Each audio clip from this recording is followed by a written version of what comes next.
Welcome to another reading or episode of Bible Rant. We're going to be reading Proverbs Chapter 3. I don't know what I'll get from it exactly.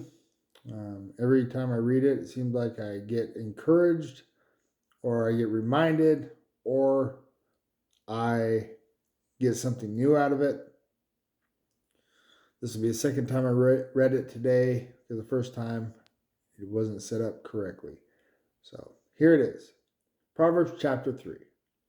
My son, do not forget my teaching, but keep my commands in your heart, for they will prolong your life many years and bring you peace and prosperity. Let love and faithfulness never leave you. Bind them around your neck. Write them on the tablet of your heart. Then you will win favor and a good name in the sight of God and man. Trust in the Lord with all your heart and lean not on your own understanding. In all your ways submit to him, and he will make your path straight. Do not be wise in your own eyes. Fear the Lord and shun evil. This will bring health to your body and nourishment to your bones. Honor the Lord with your wealth, with the first fruits of all your crops. Then your barns will be filled to overflowing, and your vats will brim over with new wine.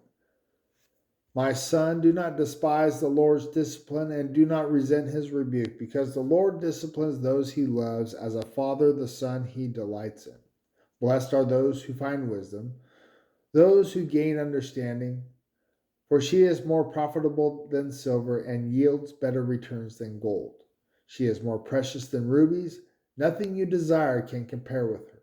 Long life is in her right hand, and in her left hand are riches and honor. Her ways are pleasant ways, and all her paths are peace. She is a tree of life to those who take hold of her. Those who hold her fast will be blessed. By wisdom the Lord laid the earth's foundation. By understanding he set the heavens in place. By his knowledge the watery depths were divided, and the clouds let drop the dew. My son, do not let wisdom and understanding out of your sight. Preserve sound judgment and discretion. They will be life for you, an ornament to grace your neck. Then you will go on your way in safety, and your foot will not stumble. When you lie down, you will not be afraid. When you lie down, your sleep will be sweet. Have no fear of sudden disaster or of the ruin that overtakes the wicked, for the Lord will be at your side and will keep your foot from being snared. Do not withhold good from those whom it is due when it is in your power to act. Do not say to your neighbor, come back tomorrow, I'll give it to you, when you already have it with you. Do not plot harm against your neighbor who lives trustfully near you. Do not accuse anyone for no reason when they have done you no harm. Do not envy the violent or choose any of their ways, for the Lord detests the perverse, but takes the upright into his confidence. The Lord's curse is on the house of the wicked, but he blesses the home of the righteous. He mocks proud mockers, but shows favor to the humble and oppressed. The wise inherit honor, but fools get only shame. There is so much in this proverb,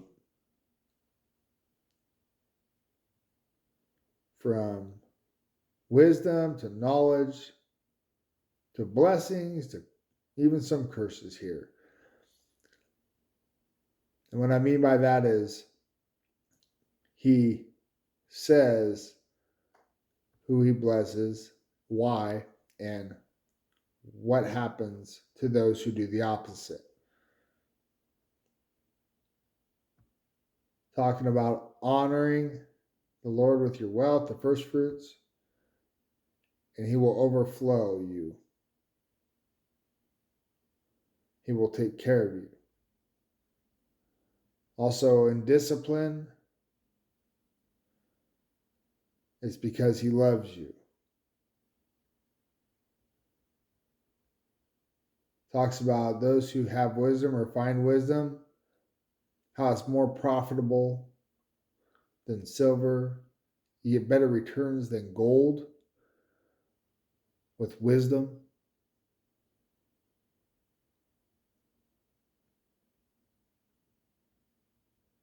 Long life, honor. How important wisdom is, how the Lord laid the earth's foundations with it.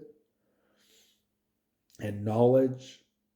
Talks about the watery depths were divided. Talks about how important it is not to let wisdom and understanding out of your sight, because it'll be life for you.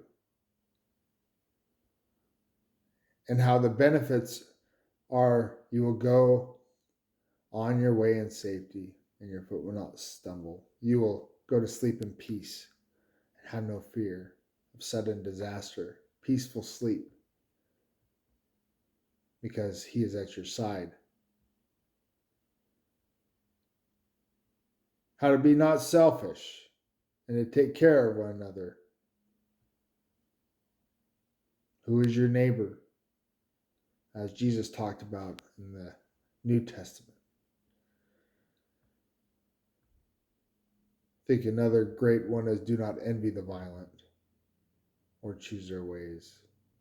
God doesn't like that. And like I said before, there are blessings and curses. Like in 33, verse 33, the Lord's curse is on the house of the wicked, but he blesses the home of the righteous. You will inherit the honor, but the fool's only shame. What a great chapter. Chapter 3 is in Proverbs.